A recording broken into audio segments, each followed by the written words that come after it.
Moi, je pratique un peu le tennis depuis tout petit, hein. Peut-être pas aussi petit que Federer, hein, quand il a commencé. J'ai pratiqué un peu plus tard. Je ne l'ai pas pratiqué comme joueur classé à la Fédération française, des trucs comme ça, complètement amateur. Mais je me suis intéressé à ces questions et comme je suis intéressé, je suis médecin du sport en plus. Donc en tant que médecin du sport, je connais des choses sur les techniques de préparation physique, etc., diététique. Je peux aussi conseiller des patients, des amis ou des champions sur leur fan, par exemple, sur ces questions. Et j'ai découvert, mais je ne veux pas trop en parler non plus parce que ça nuit à quelqu'un, une technique contre un joueur qui permettait à un autre joueur d'équilibrer les matchs, voilà, et d'avoir sa chance contre lui. Bon, je ne veux pas trop en parler non plus parce que je ne veux pas non plus recommencer à faire prendre des risques à ce joueur. Et puis je viens d'inventer quelque chose de complètement révolutionnaire dans le tennis, avec des techniques de raquettes et de jeu qui n'ont jamais été jouées par personne.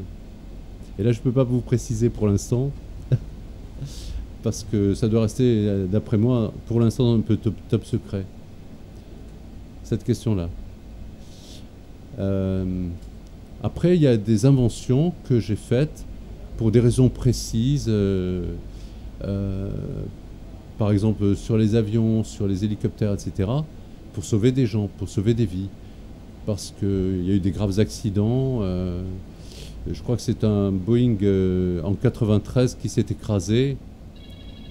Alors, excusez-moi, c'est mon iPhone qui me dérange là. Un Boeing s'est écrasé dans une tempête de neige et de glace, et avec des vents cisaillants. Tous les passagers et équipages sont morts. Il n'y a pas eu un survivant.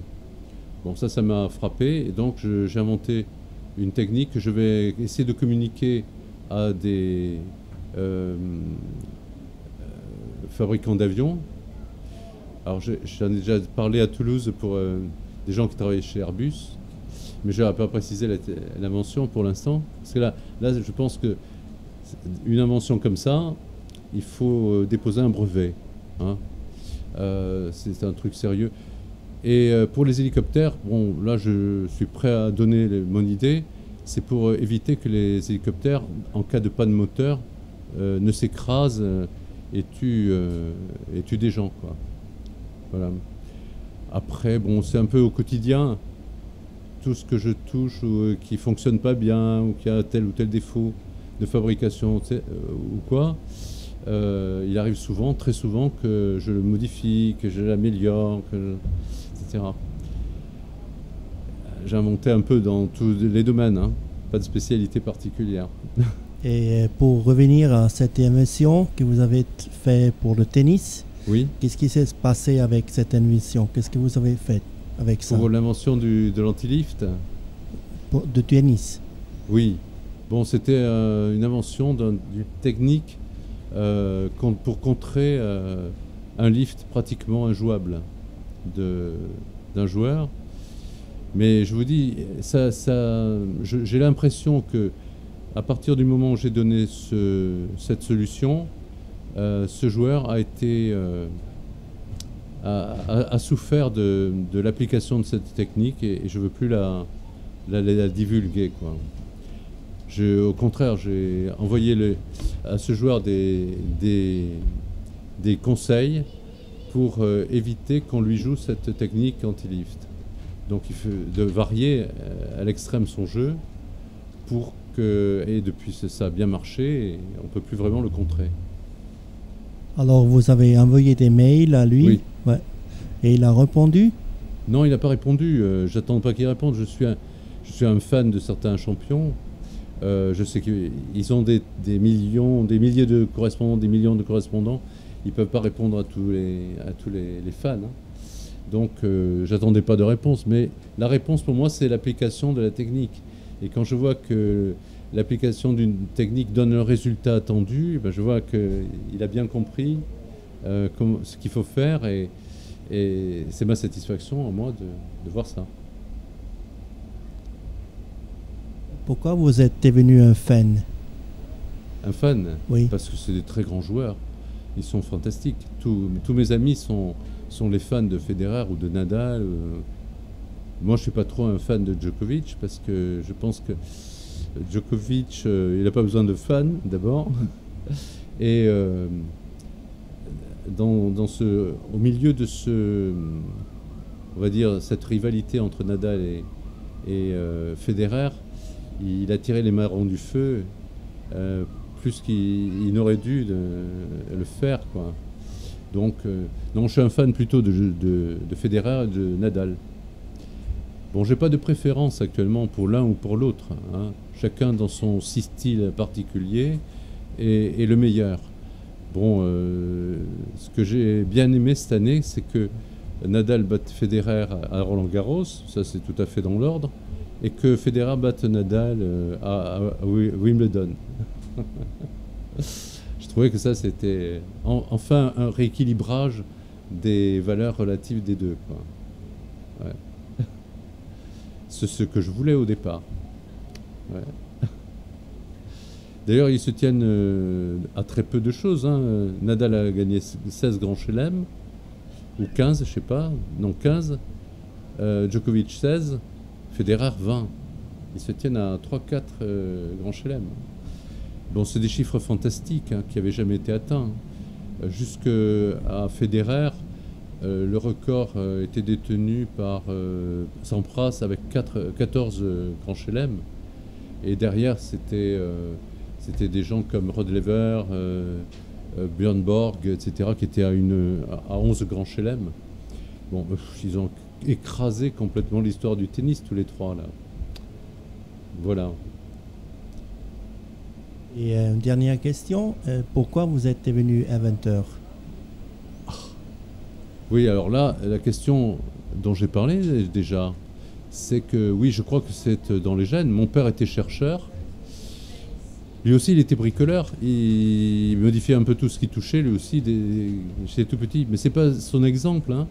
Je crois qu'on a le même gène tous les deux, mon père et moi. Et qu'on a un peu le gène de chercheur et d'inventeur. Et je crois qu'on est tous pareils, les inventeurs, hein. On est un peu tous comme ça, hein. On est un peu avec cette qualité-là au départ. Et ça vient tout seul après, ça se développe.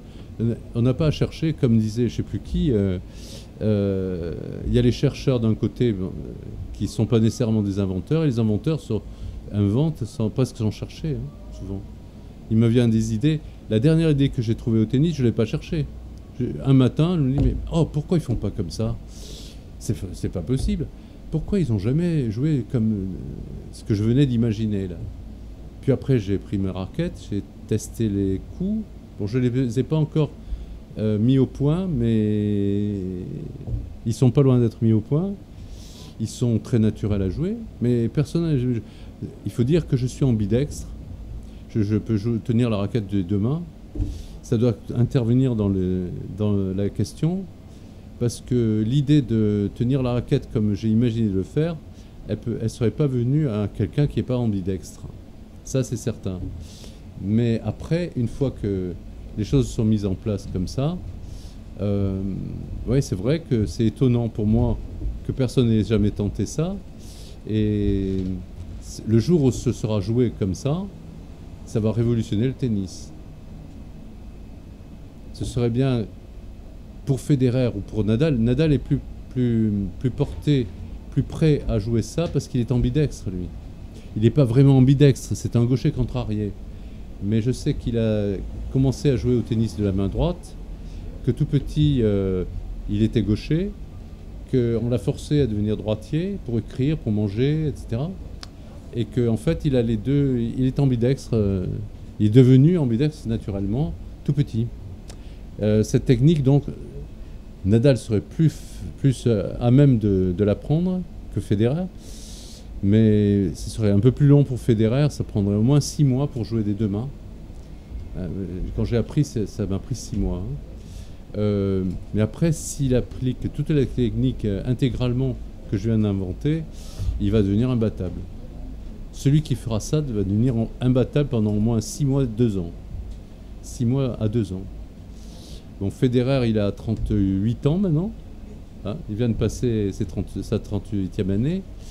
Il peut jouer jusqu'à 40 ans, il est en pleine forme.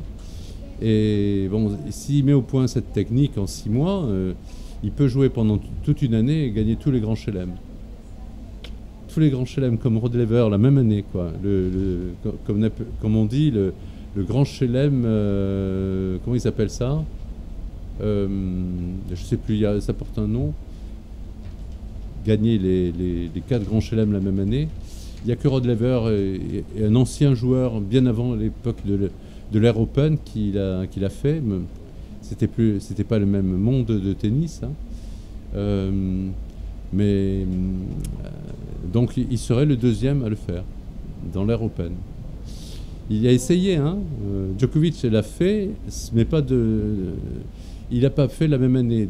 Voilà, le terme exact, c'est Grand Chelem calendaire, c'est-à-dire sur tout le calendrier de toute l'année, remporter les 4 grands chelems.